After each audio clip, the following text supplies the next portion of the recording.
Friends, इस channel में आप सबका स्वागत। आज भारतीय शासन अधिनियम 1935 पर विस्तृत रूप से चर्चा करेंगे।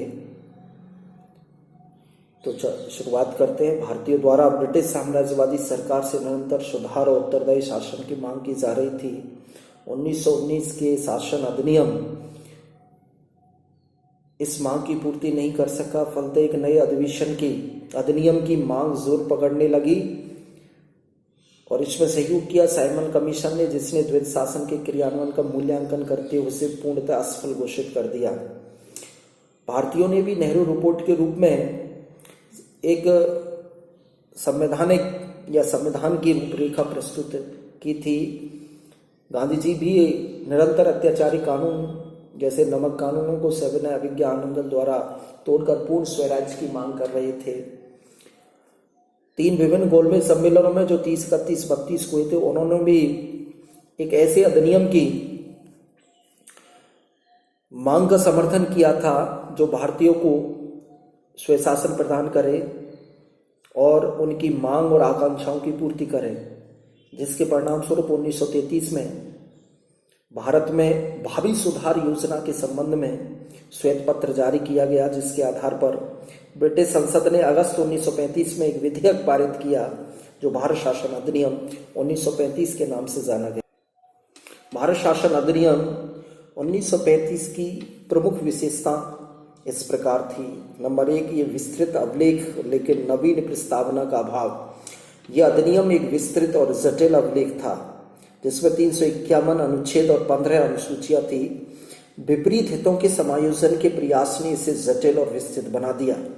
इसमें नई प्रस्तावना के स्थान पर 1919 के अधिनियम की प्रस्तावना को ही जोड़ा गया था, जिसमें स्पष्ट था कि भारत में उत्तरदायी शासन और स्वशासन प्रदान करने की दिशा में कोई ठोस कदम नहीं उठाया जाना था। नंबर 2, अखिल भारतीय संघ का प्रावधान। इस अधिनियम की महत्वपूर्ण विशेषता, इसके द्वारा ब्रिटिश प्रांत, चीफ कमिश्नर क्षेत्र और देसी रियासत तीनों को मिलाकर एक अखिल भारतीय संघ की स्थापना की जानी थी। लेकिन ये शर्त थी कि कुल देसी रियासतों की जनसंख्या की आधी जनसंख्या वाली रियासतें संघ में शामिल हों, तभी सम्राट इस प्रकार अखिल भारतीय संघ का प्रावधान करेगा। लेकिन ये शर्त पूरी नहीं हो सकी, जिसके कारण ये संघ प्रस्तावित होकर रह गया। नंबर 3, केंद्र में द्वैध शासन की स्थापना। इस अधिनियम द्वारा प्रांतों में द्वैध शासन की व्यवस्था खत्म कर केंद्र में स्थापित कर दी गई, जिसके तहत संघीय सूची में वर्णित विषयों को 2 भागों में विभाजित किया, रक्षित और हस्तांतरित। रक्षित में सुरक्षा, विदेश मामले, धार्मिक मामले इत्यादि थे। इनके प्रबंधन गवर्नर जनरल और उसके 3 परामर्शदाता के सहयोग से किया जाना था और ये तीनों ही भारत सचिव और ब्रिटिश संसद के प्रति उत्तरदायी थे, केंद्रीय विधानसभा के प्रति नहीं। दूसरे हस्तांतरित विषय थे जिसमें वित्त, रेल, डाक और तार आदि महत्वपूर्ण थे। इनका प्रबंधन गवर्नर जनरल अपने मंत्रिमंडल के परामर्श और सहायता से करता था, जो व्यवस्थापिका के प्रति उत्तरदायी होते थे। लेकिन गवर्नर जनरल को वास्तविक रूप से इतनी निरंकुश शक्तियां प्राप्त थी और विधानमंडल की शक्तियां बहुत ही सीमित थी। नंबर 4 विशेषता इसमें शक्तियों का केंद्र और प्रांतों में बंटवारा। इस अधिनियम द्वारा भारत में संघीय व्यवस्था की विशेषता शक्तियों के विभाजन को अपनाया गया था। केंद्र की जितनी भी शक्ति और विषय थे उनको 4 सूची, केंद्रीय सूची, प्रांतीय सूची, समवर्ती सूची और अवशिष्ट शक्तियों के रूप में बांटा गया था। केंद्रीय सूची में 59 विषय थे। ये सब अखिल भारतीय महत्व के थे। केंद्र सरकार कानून बनाने का अधिकार रखती थी, जैसे सुरक्षा, विदेश, वित्त, डाकतार, तीनों सेनाओं से संबंधित विषय।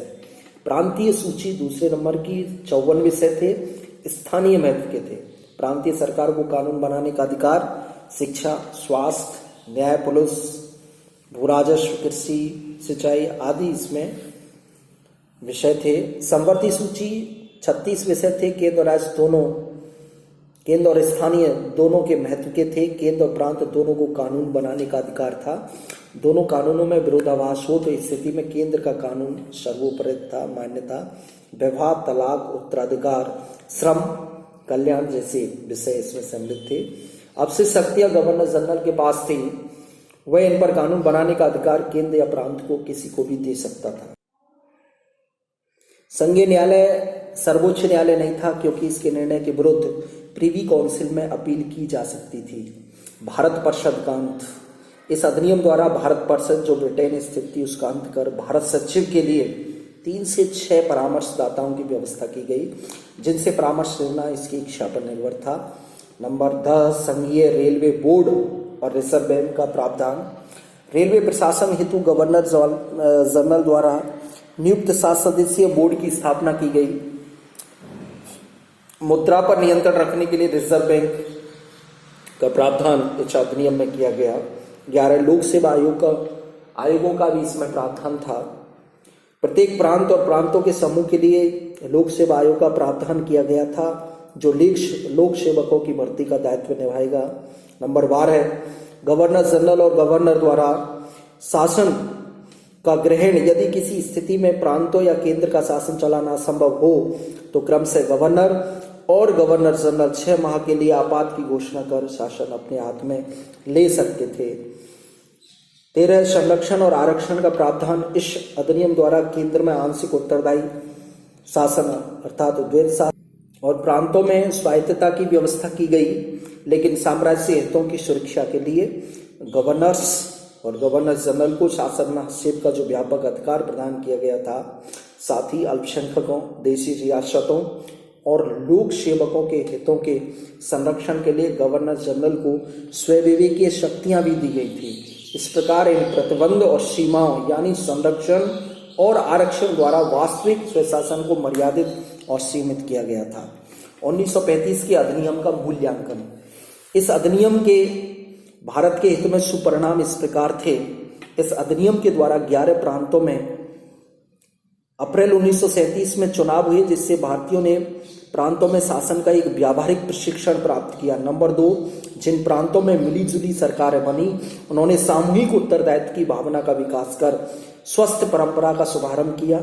नंबर 3, कांग्रेस शासित प्रांतों में रचनात्मक कार्य हुए। कृषि, शिक्षा, कुटीर उद्योग संबंधी स्वस्थ कानूनों का निर्माण हुआ। नंबर 4, भारतीयों द्वारा शासन का सफल एवं उत्तरदायित्वपूर्ण संचालन करने से स्वयं में एक आत्मविश्वास में वृद्धि हुई। इसीलिए कुपलेंट इस अधिनियम को रचनात्मक राजनीतिक विचारों की महान सफलता कहता था। रचनात्मक राजनीतिक विचारों की महान सफलता। इन सुपरिणामों के साथ साथ भारतीयों ने इस अधिनियम की आलोचना की है। इस अधिनियम ने भी भारतीयों को निराश किया। उन्होंने कहा कि इस विराट संवैधानिक महल में सार तत्व कुछ भी नहीं था। इसीलिए नेहरू जी ने इसकी आलोचना करते हुए कहा था, यह अधिकारों का नहीं, दास्ता का घोषणा पत्र या चार्टर है। राजगोपालाचारी ने इस अधिनियम को द्वैध शासन से भी बुरा अधिनियम कहा था और अन्य इसमें कमियां थी, जिसके कारण भारतीयों की आकांक्षाओं को ये पूरा नहीं कर सका। नंबर 1, संघीय व्यवस्था दोषपूर्ण थी।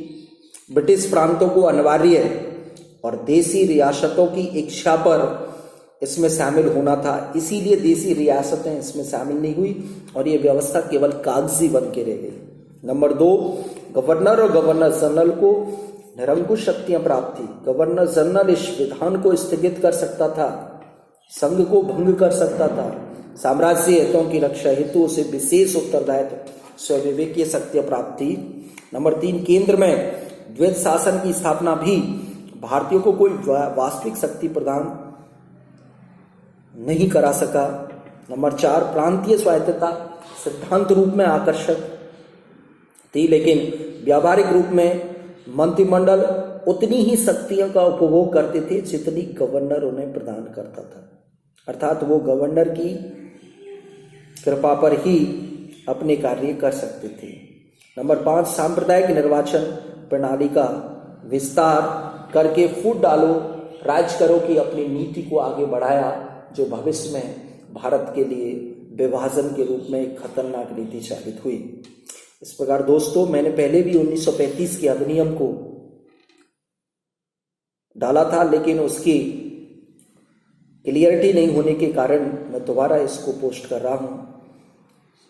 आपको अच्छा लगे शेयर करना, सब्सक्राइब करना, और कमेंट बॉक्स में जाके आप बेझिझक अपनी बातें कह सकते हैं। ये बहुत कंपटीशन में पूछा जाने वाला अधिनियम है। इसकी बारीकी से मैंने यहाँ एक एक विशेषता को कंपटीशन के हिसाब से और एकेडमिक दोनों के हिसाब से मैंने यहाँ इसका वर्णन किया है। आप इससे लाभान्वित हों ऐसी मैं आशा करता हूँ। Thank you.